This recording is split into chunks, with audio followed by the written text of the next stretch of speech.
Assalamualaikum warahmatullahi wabarakatuh dan salam sejahtera kepada semua para pelajar diploma mini projek FSG 311. So diharapkan semua pelajar berada dalam keadaan yang sihat sejahtera dan terus bersemangat dalam menyelesaikan mini projek diploma masing-masing. Jadi hari ini saya Dr. Zarfan Halizan sebagai pensyarah yang bertanggungjawab ke atas subjek ini akan menerangkan sedikit sebanyak tentang the scientific methods in the research yang mana boleh diguna pakai di dalam penghasilan proposal untuk kajian masing-masing. Okay, jadi sebenarnya kaedah saintifik yang kita dah belajar daripada sekolah rendah ke sekolah menengah sehinggalah ke universiti sebenarnya lebih kepada merujuk cara-cara dan juga kaedah-kaedah yang secara sistematik berguna dalam kita memahami sesuatu masalah dan kita kena faham dia punya kenapa kita perlu menyelesaikan masalah tersebut dan seterusnya bagaimana kita menyelesaikan masalah tersebut. Okay, jadi sebenarnya antara sedar tak sedar ramai daripada kita ataupun sebenarnya semua daripada kita sudah mempunyai skill kaedah saintifik yang mana kita sudah aplikasikan dalam hidup kita sehari-hari. Okey, antara contoh paling mudah yang kita boleh faham ialah apabila um, lampu flashlight kita tak hidup. Okey, jadi benda pertama yang kita akan buat adalah kita akan tengok. Kita akan tengok flashlight tersebut dan kita akan tengok kenapa dia mati, sama ada wiring yang problem, sama ada lampu tu kantarnya pecah ataupun baterinya problem, betul? Dan apabila kita dah tahu masalah tersebut, yang mana kebanyakannya masalah bateri, kita akan tukar bateri baru dan sekiranya dah tukar bateri pun tak boleh berjalan, tak juga boleh hidup, barulah kita tukar flashlight yang baru. Jadi itu sebenarnya adalah konsep-konsep saintifik yang telah kamu amalkan daripada dulu, cuma tanpa sedar. Okay? Sebenarnya kita dah ada step by step scientific methods itu telah diamalkan daripada dulu sehingga sekarang. Jadi, apakah langkah-langkah scientific method yang telah saya sebutkan tadi? Okey, dia ada beberapa. Yang pertama, state the problem. Bermaksud apakah yang kamu lihat melalui observation. Tak kisahlah kalau kata tak lihat pun melalui sebarang panca indera. Contohnya apa masalah dari segi bau, apa masalah dari segi bunyi dan sebagainya. Okay, and then selepas kita state the problem, kita tahu the problem, and then kita sepatutnya kena ada soalan. Kena ada masalah yang soalan yang menjurus kepada masalah tadi. Contohnya, kita ada bau. Okay, ada bau, something yang busuk, and then kita cari dari mana sumber ataupun punca bau busuk tersebut. Okay, itu contoh question yang kita boleh dapat. Dan seterusnya, hipotesis. Hipotesis ni lebih kepada agakan. Agakan punca bau tadi. Oh, mungkin bau tersebut datang daripada longkang. Okay, and then eksperimen. Eksperimen ni lebih menjurus kepada menguji hipotesis ataupun agakan yang telah kita buat tadi. Okay, jadi kamu nak uji sebenarnya bau tu daripada longkang ataupun bukan, kamu akan ada perlu melakukan beberapa kajian mudah. Okay, dan seterusnya bila dah dapat hasil daripada kajian tersebut, maka data-data tersebut perlulah dianalisis dulu, betul? Perlulah dianalisis supaya kamu boleh terjemahkan dalam bentuk graf ataupun dalam bentuk statistik dan sebagainya untuk kita faham dari mana punca air tersebut, bau tersebut. Dan terakhir sekali, kita akan come to a conclusion yang mana mengesahkan. Conclusion ni lebih kepada mengesahkan sama ada uh, di mana punca bau tersebut. Betul ke daripada longkang ataupun sebenarnya daripada punca yang lain. Jadi bila kita nak menceritakan tentang perihal background sesuatu research ataupun problem statement, penyataan masalah bagi sesuatu research, kita perlulah menceritakan uh, sesuatu yang spesifik. Okay, sesuatu yang spesifik bagi mengelakkan, bagi mengkhususkan kerja kamu dan mengelakkan kerja kamu terlampau banyak. Okay, yang mana penting lah sebab dalam mini projek diploma, kamu hanya diberi masa beberapa minggu untuk selesaikan masalah dan buat eksperimen. Betul. Jadi, please be specific dan jelas dengan apa kamu nak buat. Contohnya, untuk sesuatu problem statement yang luas, okay, contoh soalan dia kata, in what conditions do the plants grows best? Okay, in what conditions do plants grow best? Yang mana menjurus kepada banyak keadaan, okay, yang mana banyak keadaan dan insya-Allah tak akan cukuplah masa untuk beberapa minggu tu untuk kamu buat kajian. Sebab boleh jadi um, keamatan cahaya juga mainkan peranan, bila isi padu air juga mainkan peranan ataupun dan sebagainya. Tetapi sekiranya kamu boleh fokus kepada satu problem sahaja, contohnya, do bean plants grow better in direct sunlight? Indirect sunlight, oh shit. Bermaksud kita tahu kajian yang kamu nak buat adalah berfokuskan pada keamatan cahaya, sama ada direct sunlight, bawah matahari, ataupun kamu letak bawah bumbung, indirect sunlight, ataupun kamu terus tutup dengan selubung. Okay, in a shade. Jadi, kita dah faham. Bila saya baca ataupun mana-mana pensyarah baca, kita tahu yang eksperimen kamu memang fokus kepada tumbuhan dan juga cahaya. As simple as that. Okey, seperti yang saya sebutkan tadi, problem statement perlulah as specific as possible supaya kamu jelas dengan kerja sendiri dan juga orang lain jelas dengan kerja sendiri dengan kerja kamulah. Dan seterusnya, bila kita nak state the problem statement, walaupun nama dia statement, tapi perlulah dijelaskan se sedetail boleh. Okey, kamu perlulah describe research problem tu baik dari segi practically ataupun secara theoretically. Apa yang kita dah tahu pasal masalah dan apa juga yang tak cukup, yang perlu kamu top up, yang perlu kamu buat research lagi. And then, barulah masyarakat sekeliling boleh terima kamu punya research. Tak adalah orang kata research short sendiri. Contoh macam kes tumbuhan tadi, apa yang kita dah tahu, tumbuhan memang memerlukan uh, cahaya matahari untuk terus hidup, untuk membuat makanan. Tetapi yang kita tahu, mana satu yang terbaik? Sama ada letak dalam rumah, kamu tutup dengan kain hitam ke apa, ataupun kamu boleh letak di bawah garaj, ataupun yang terbaik kamu letak terus di bawah cahaya matahari direct. Okay, so itu perlu diceritakan apa yang orang pernah buat dan apa yang kamu nak buat. Okay, seterusnya research question. State the specific question that you aim to answer. Okay, macam saya dah cerita tadi dah clear. Dia dalam bentuk soalan. Okay, questions dalam bentuk soalan. Mungkin tak cukup satu, boleh tambah lagi 2 atau 3 soalan. Dan yang ketiga, perlulah ada kepentingan research kamu. Importance of your research. Okay, supaya kita jelas. Supaya semua orang jelas.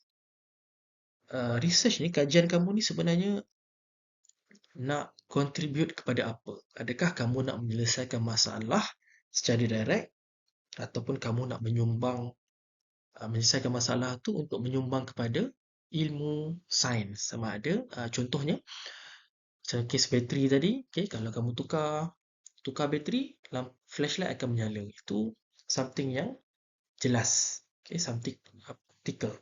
Tetapi kalau in term of scientific research, kamu boleh cakap kamu nak menyumbang kepada dunia sains dengan menambahkan ilmu yang tak cukup. Lebih kurang macam itulah.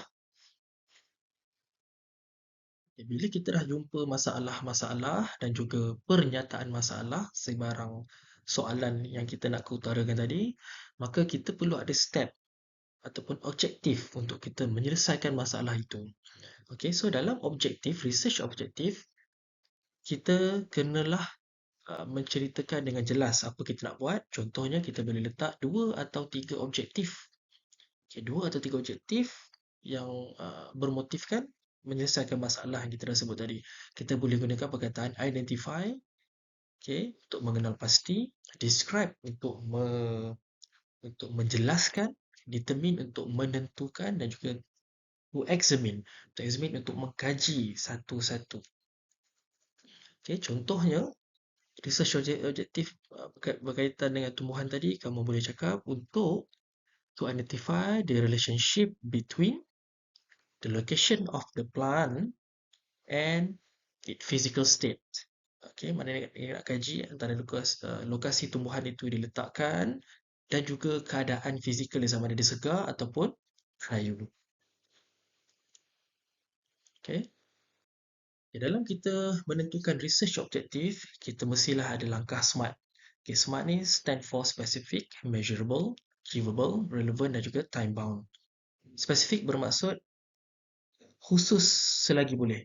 Be specific supaya kamu mudah faham. Measurable, something yang kamu boleh ukur dan mudah dapati. Something yang kamu boleh gunakan tools dan dapat bacaan. Okay, nombor 3, achievable, lebih kepada satu results yang um, practical, satu result yang logik untuk kamu dapatkan. Okay, bukanlah kita menjanjikan bulan ataupun bintang. Yang keempat, relevant. Relevant tu maksudnya berkaitan dengan uh, keadaan sekeliling kita dan bukanlah something yang jauh daripada kita, kan, contoh di luar negara ataupun negeri lain, something yang susah. Yang kelima, time bound. Maksudnya kamu mestilah memikirkan objektif tu yang boleh diselesaikan dalam tempoh masa yang tertentu. Contohnya,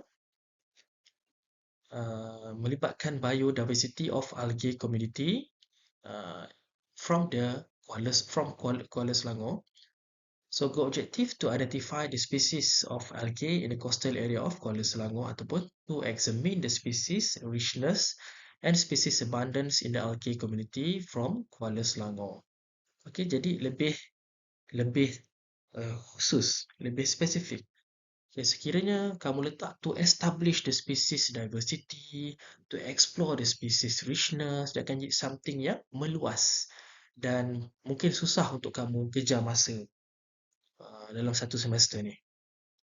Seterusnya kita pergi ke hipotesis. Hipotesis ni macam saya sebut tadi, sebenarnya dia lebih kepada agakan awal. Apa kamu agak punca bau busuk tadi, kan, ataupun apa kamu agak, contohnya tumbuhan dengan cahaya matahari tadi, kamu agak dah, kamu letak bawah direct sunlight, akan lebih segar bugar lah tumbuhan itu compare to tumbuhan yang diletak dalam selubung. So tu contoh hipotesis lah, educated guess.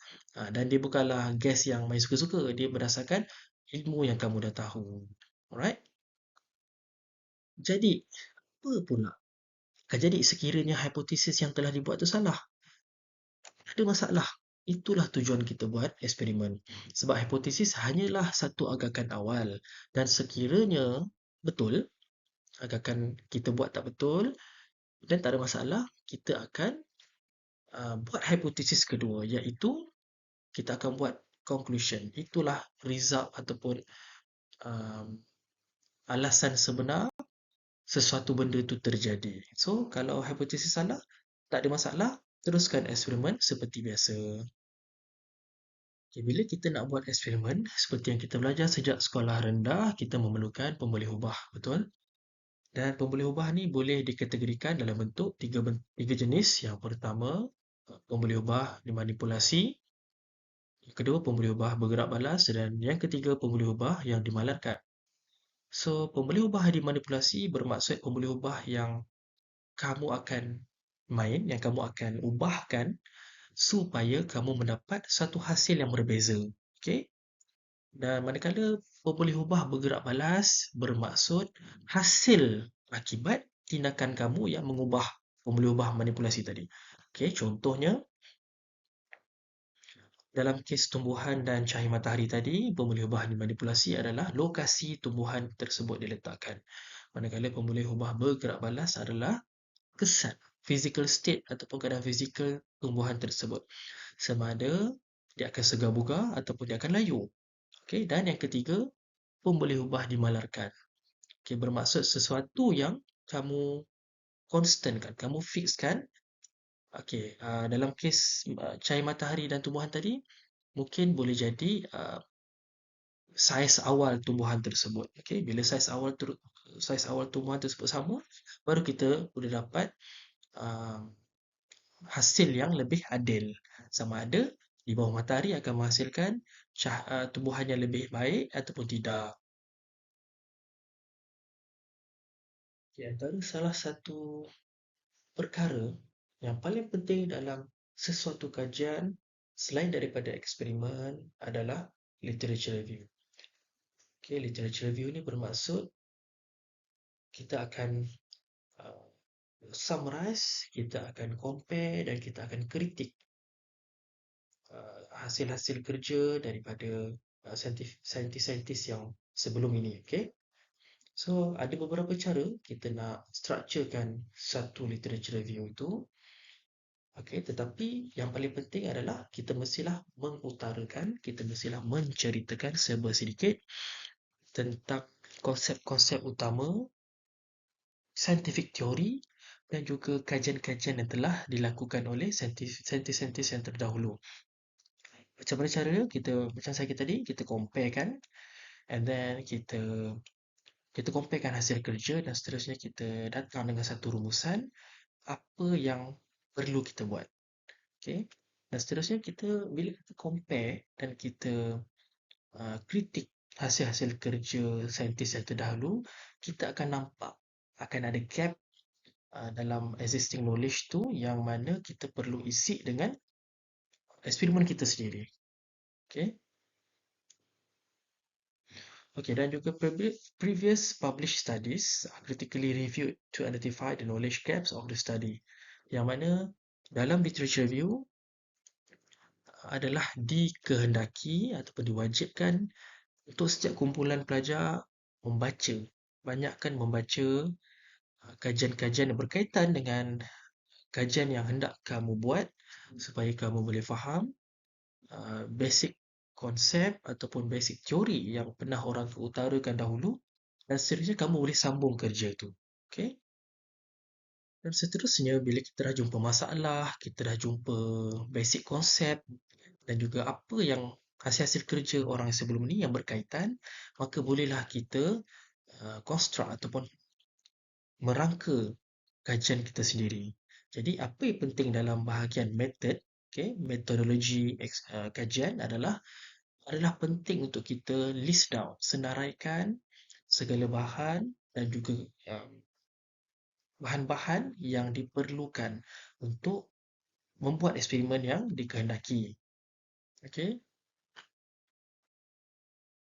Dan juga kita perlulah dalam kita merangka kajian tu, kita perlulah menceritakan serba sedikit tentang design kajian kita, sama ada secara kualitatif ataupun kuantitatif. Macam mana kamu nak susun um, manipulative variable tadi, pemboleh ubah dimanipulasi tadi. Macam mana kamu nak dapatkan pula bacaan-bacaan pemboleh ubah bergerak balas tadi. Okay? Okay, contohnya yang diberi study location, okay, research location. So, research location boleh jadi sesuatu yang dimanipulasi. Contohnya kamu nak study dekat mana? Sama ada kamu nak buat location antara location A, macam tadilah, di bawah matahari, di bawah bumbung ataupun di dalam rumah diselubung dengan kain. Okay, and then boleh juga kamu cerita dengan detail dia punya population of research, sama ada nak buat kajian dengan di mana dengan skala mana, adakah dalam UiTM yang besar ni ataupun lebih besar nak buat kawasan Perlis ataupun sebagainya. And then boleh ceritakan juga apakah research tools dan juga materials lah, bahan-bahan yang diperlukan tadi perlu juga diceritakan. And then perlu cerita macam mana kita nak collect data responding variable tadi, pemboleh ubah yang bergerak balas tadi, sama ada kamu nak pakai uh, timer ke, nak pakai pemaris ke, nak pakai ada program software ataupun sebagainya. And then how do you analyze these results? untuk memastikan result-result tadi tu, data-data tadi boleh diterjemahkan dalam bentuk graf, boleh diterjemahkan dalam bentuk nilai ataupun gambar dan sebagainya mengikut kajian masing-masing lah. Okay, last but not least, pelajar juga dikedaki untuk menambah flowchart. Flowchart tu maksudnya gerak kerja kamu daripada macam mana kamu ubah manipulasi tadi, kamu boleh ubah manipulasi sehinggalah macam mana kamu nak collect data, sehinggalah macam mana kamu analisis dan kamu boleh terjemahkan dalam bentuk graf. Okay, jadi untuk kita faham konsep yang lebih mudah dalam kita menentukan pemboleh ubah manipulasi dan bergerak balas ni, okay, konsep dia mudah sebenarnya. Independent variable ataupun pemboleh ubah ni manipulasi ni adalah satu yang kamu main, yang kamu boleh ubah. Apa yang kamu buat, what did you do, and then apakah input yang kamu ubah, and then sebelum satu hasil tu terjadi, apa yang kamu main. Macam itulah lebih kurang. Okay, dan manakala yang dependent variable ataupun pemboleh ubah bergerak balas adalah hasil. Okay, effect selepas daripada proses pengubahan tadi. Apakah hasil, apakah output, apa yang terjadi. Okay, sangat mudah sebenarnya. Okay, seterusnya, antara perkara yang paling penting adalah analisis. Sebab analisis inilah yang akan menentukan kualiti data yang diperoleh. Okay, selepas kita dah record dan kita dah peroleh semua data daripada hasil eksperimen, and then macam mana cara nak analisis, okay, ada juga pensyarah yang akan menggunakan software, ada juga pensyarah yang akan menggunakan kiraan manual dan macam-macam cara. Tak ada masalah.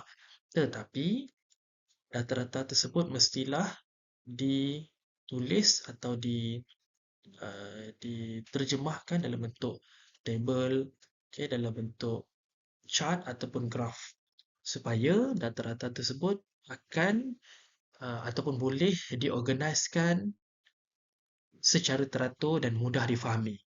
Okay? Dan juga pastikan setiap eksperimen tersebut diambil secara berulang kali supaya um, kita boleh mengelakkan sebarang error, sebarang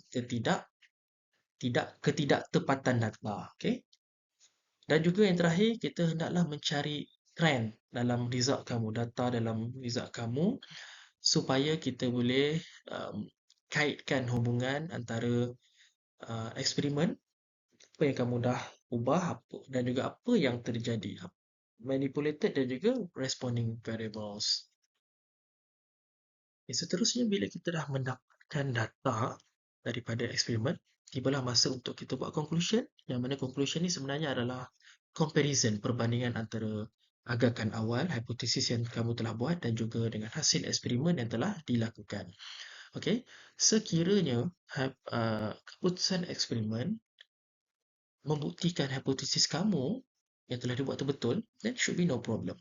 Tetapi, sekiranya hasil eksperimen disprove the hypothesis, maka kamu perlu nyatakan kenapa dia disprove the hypothesis. Okay, boleh letakkan reason secara ringkas dan juga pada masa sama kamu kena nyatakan sebarang error, baik random error, systematic error or any human errors yang boleh affect kita punya results dan boleh mengubahlah conclusion ni. Okay, jadi just list any errors yang telah berlaku dan cara yang telah kamu buat untuk elakkan error tersebut. Jadi sekarang kamu sudah tahu langkah-langkah kaedah saintifik yang mana perlu dilakukan dan juga perlu tulis, dinyatakan di dalam research proposal ataupun research report kamu nanti. Okay, suka untuk saya ingatkan bahawa the problem, research question, hypothesis dan juga eksperimen akan diletakkan di dalam research proposal kamu yang perlu dihantar. Okay? Dan seterusnya, bagi research report, kamu perlu includekan semua ni daripada problem statement, research question, hypothesis, eksperimen, analysis dan juga conclusion ke dalam research report. Jadi sekarang kita pergi kepada contoh-contoh proposal yang telah dihasilkan oleh salah seorang pelajar research dari salah satu universiti awam di Malaysia. Okay, yang mana tajuk researchnya seperti yang telah dibincangkan adalah Theoretical and Experimental Studies of Optical Phonon Characteristic of Wurtzite Aluminium Indium Nitride Material. Okay, jadi keyword dia adalah bahan ni, Wurtzite, ada sifat apa? Optical, sifat cahaya, dan dia nak buat eksperimen dan theoretical study, alright? Okay, jadi untuk in term of background dan konteks, background study dia lebih kepada menceritakan konsep-konsep awal ataupun kajian-kajian yang berkaitan yang telah dijalankan oleh saintis-saintis sebelumnya.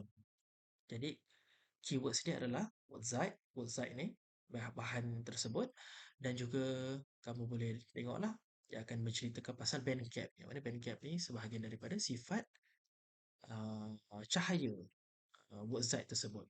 Okay, dekat sini ceritalah macam-macam berkaitan band gap, and then dia akan ceritakan apakah aplikasi-aplikasi Wurtzite ni.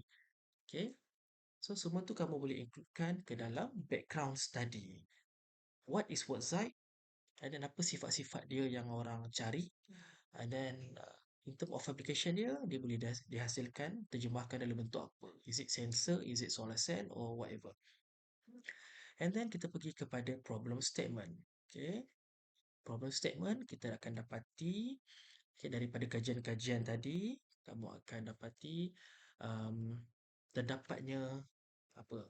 Contohnya terdapatnya masalah in term of structure. Struktur bahan tu ada masalah dan perlu diselesaikan dulu, perlu dibetulkan dulu, barulah kita boleh hasilkan aplikasi sensor ataupun solar cell tadi dan masalah-masalah lain. Okay, and then okay, kita pergi kepada research question. Research question macam saya sebut tadi lebih kepada soalan-soalan, betul-betul bentuk soalan. Contohnya berapa banyak composition yang boleh kita main, yang boleh kita adjust. Apakah hubungan antara ni dan tu? Bolehkah sifat-sifat optical phonon ni uh, digunakan untuk solar cell dan seterusnya. So macam tu.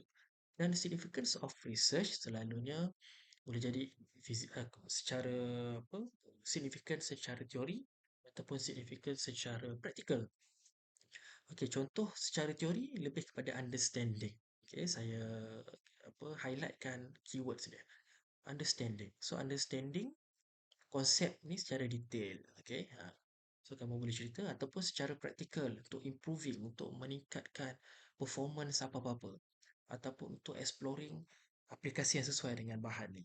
Ataupun secara teori pula, contribute ilmu fizik ataupun contribute ke arah ilmu biologi, marine and so on.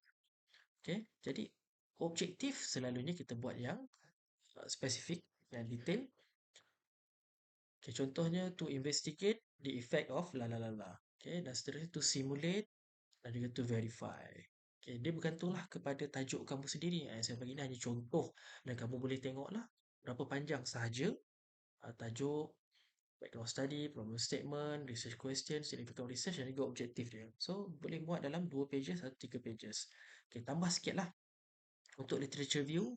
Macam saya sebut tadi, literature review sebenarnya dia lebih detail lah. Dia sebenarnya satu konsep, dia sama macam background study, tetapi dia ada sedikit details yang mana menceritakan perihal Wurtzite tadi ataupun perihal sifat cahaya tadi. Dia lebih detail. So mungkin kamu boleh letak dalam 10 atau berbelas references yang telah kamu baca, scientific references ataupun apa nama ni, scientific study lah daripada orang lain.